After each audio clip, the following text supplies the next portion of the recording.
How y'all this morning? We're good? We're happy? Wonderful, wonderful, wonderful. Well, you know what? I'm telling you, Happy Flag Day. Did you know this is Happy Flag Day? Didn't know that, did you? There's a gal that I know that today is her birthday, and ever since she was a little girl, she always thought that everybody was raising their flag and flying their flag just for her birthday. Some of you might know her. Her name is Anne. So as I was thinking about, well, how did Flag Day even begin? What was the story on Flag Day? So I looked it up, and it actually was started, its roots were started in 1885 by a Wisconsin teacher. His name was Bernard Sigrand, and he paraded the children around the school following a flag, and he said that June 14th, Lord knows why he chose that date, should be the date that we should all have as Flag Day. And it wasn't until 1916 that President Woodrow Wilson declared it as a Flag Day. I don't know if it's I guess a national holiday, I suppose, yeah. And so that's what we're here to celebrate Flag Day today. But one of the interesting facts that I picked up on in the research of that was I wanted to share with you that in the 1950s, it seemed to be certain that Alaska would be admitted into the Union. And so designers started retooling the American flag to add the 49th star to the existing 48.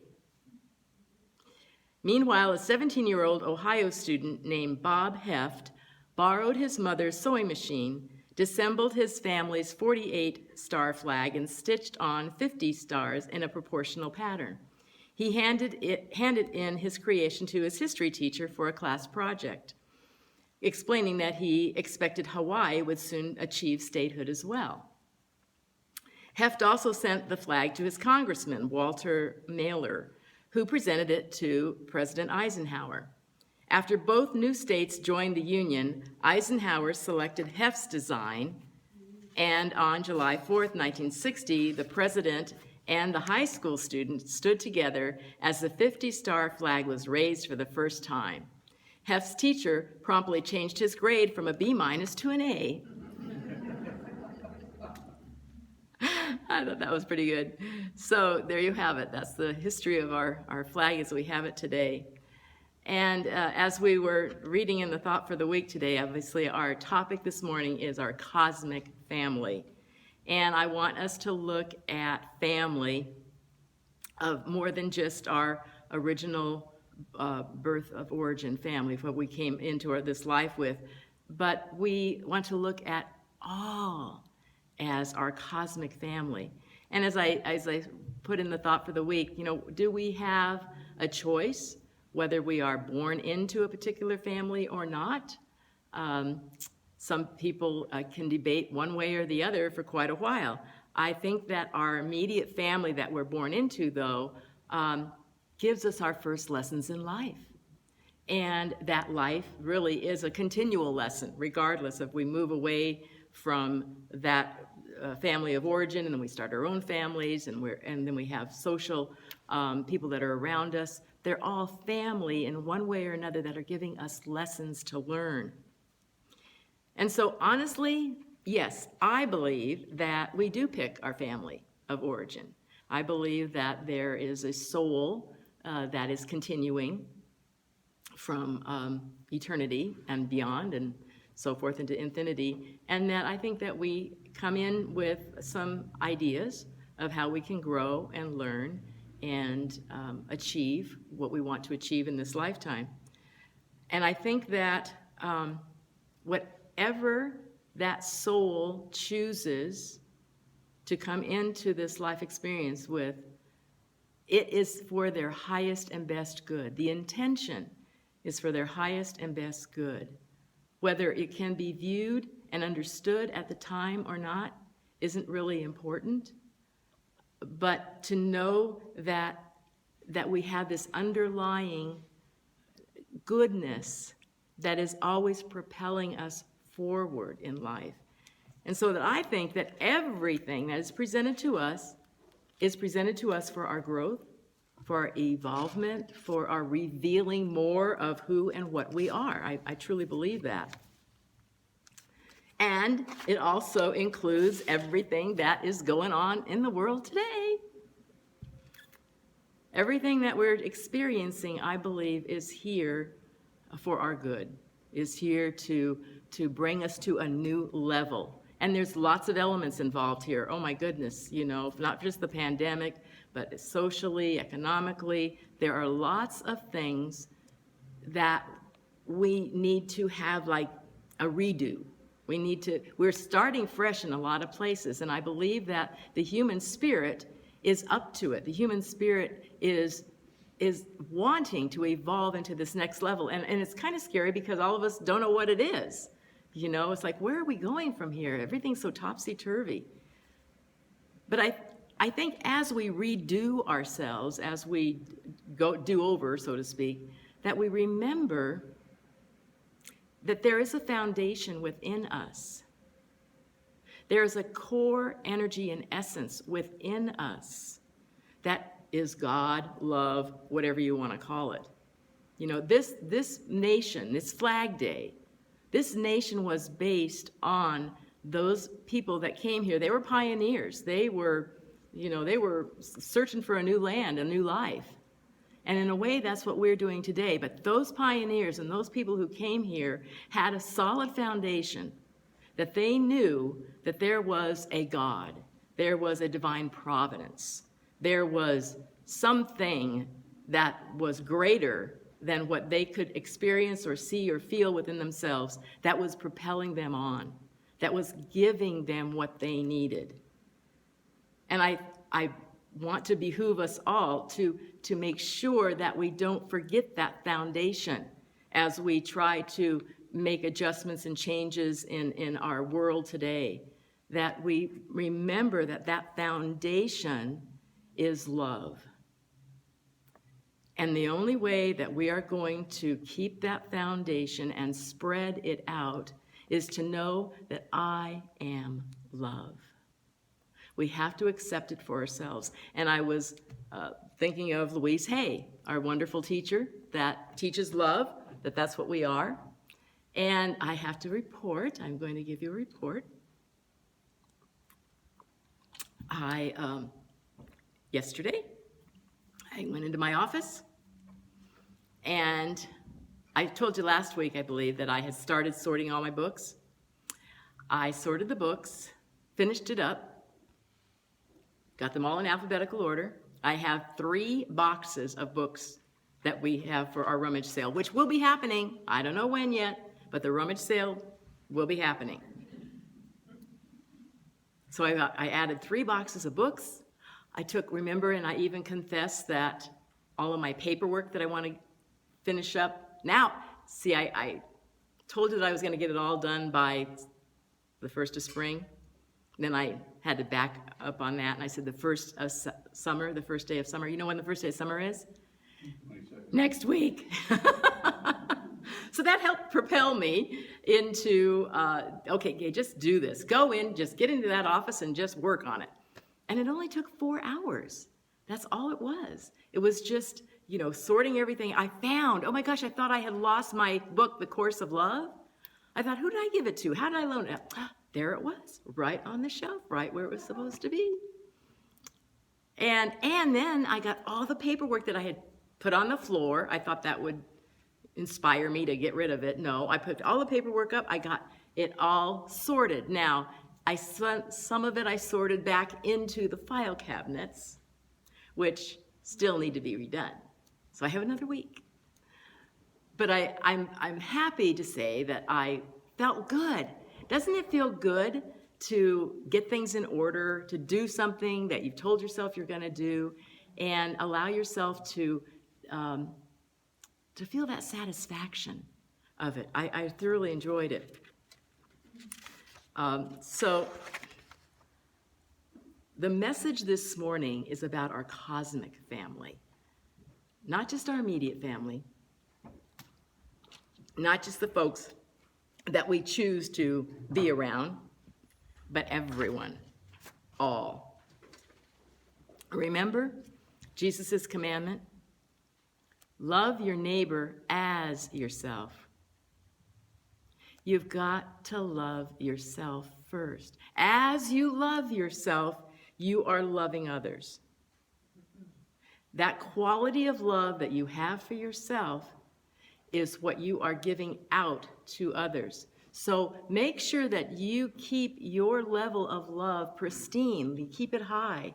I told you that I read several different things, and one of the guideposts quotes that I wanted to share with you today, well, it's a little reading.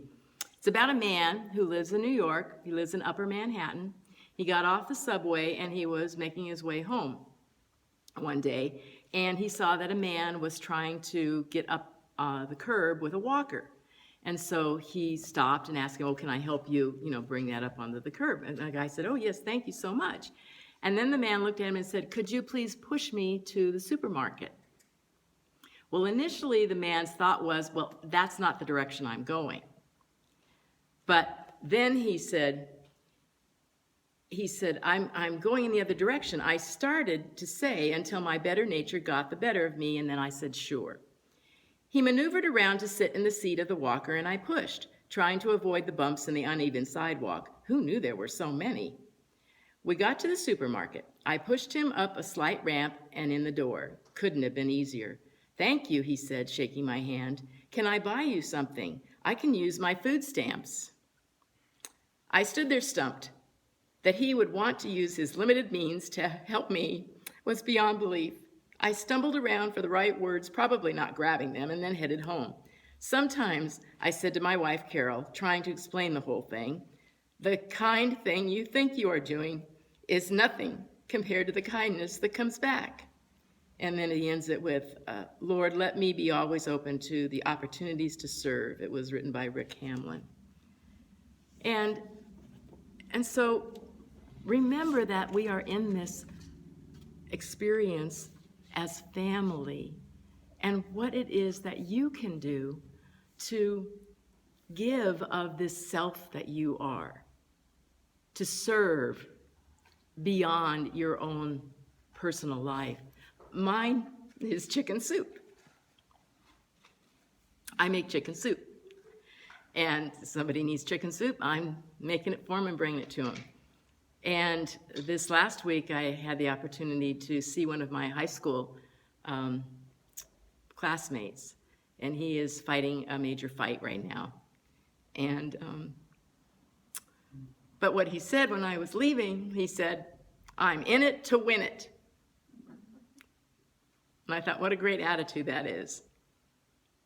So as we are part of this pandemic, as we are part of this growing ourselves up in a new and different way,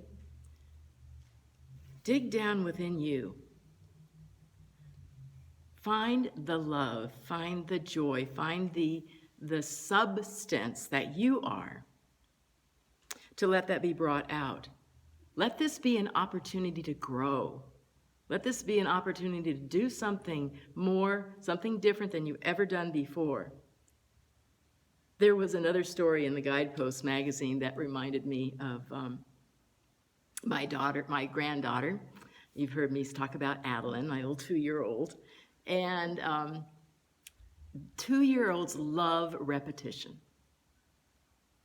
And she was saying something the other day, I think, because when she sees a picture of anything, then she says the sound that goes with it.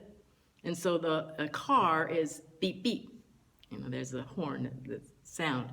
And it just reminded me, and so I sporadically, just spontaneously go into song with her a lot. And so the song that came to mind was, "While riding in my Cadillac, much to my surprise, a little Nash Rambler was right behind. Da-da-da-da. The guy must have wanted to pass me up as he kept on tooting his horn. Beep, beep, I'll show him that a Cadillac is not a car to scorn. Beep, beep, beep, beep, beep, beep, beep, beep. His horn went beep, beep, beep. I put my foot down to the floor to give the guy the shake. But the little Nash Rambler was right behind. He still had on his brake. The guy must have wanted to pass me up as he kept on tooting his horn. I'll show him that a Cadillac is not a car to scorn. Beep, beep, beep, beep, beep, beep, beep, beep. His horn went beep, beep, beep. I put my foot down to the floor. No, I did that one already. Now we're doing 120 as fast as I can go. The Rambler pulled aside of me as if we were going slow. The car ran down his window and yelled for me to hear, "Hey, buddy, how can I get this car out of second gear?" And so I sang it for her, and then of course I found it on the internet, and so I finished up. We listened to it, and there's many more verses. I didn't sing all the verses. And she's like, "Do it again. Do it again. Do it again. Do it again." I am not kidding you. It was like the time when I sang, when did I tell you about singing? A horse is a horse, of course, of course. Yeah. And we must have sung that one 10 or 20 times. I don't know how many times. But but what I wanted to share with you is that there's a story in this guidepost, book 2, about that same kind of thing. Have you ever watched a young child begin a new imaginative project? A fort in the living room, a tunnel in the garden, teaching the dog to jump puddles on the sidewalk. It is astonishing how he or she believes it will work. Sometimes it does work. I watched my first grader on a rainy day recently as she built a castle out of cardboard boxes in her bedroom.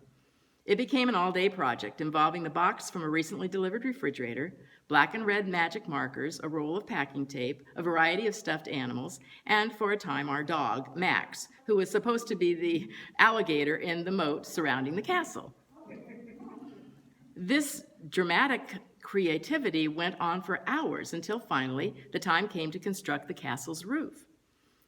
I continued to watch from the next room while my daughter gingerly placed cardboard pieces into position and then used books from my shelves to hold them there. She'd run out of tape. But then, all at once, the whole thing collapsed. I held my breath. She screamed. So much assembled, so carefully, suddenly fallen. But here's what surprised me. Her scream lasted only for a second. A moment later, her face was popping out from a hole in the cardboard rubble. She looked at me and said, "Let's do it again." I want to find that kind of faith and determination again in my life. That was from John Sweeney. Let's do it again. We're doing do-overs here in our lives. Let's do it again, but let's do it again the right way. Let's do it with that foundation of love, to love ourselves only as we can, and then to see that reflection. Be kind to ourselves. Be compassionate with ourselves. Know that we don't know everything.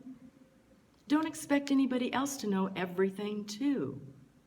To be kind and compassionate and patient, absolutely patient with ourselves and others right now, because we're all going through whatever stress and strain that is showing up for us. And if we can do it together, if we can do it united, if we can do it by helping someone else in any way that we can see fit to do, how much better would this world be? I want to end this morning by asking you to please pull out your program one more time, and let's read that affirmation at the end of it together again.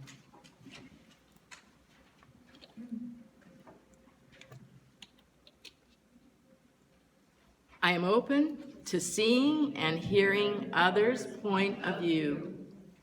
I pull the reins back on negative reactions I might be feeling, and instead soften my heart to ask for understanding and clarity. I am available and teachable, and it is so. Thank you. Love you.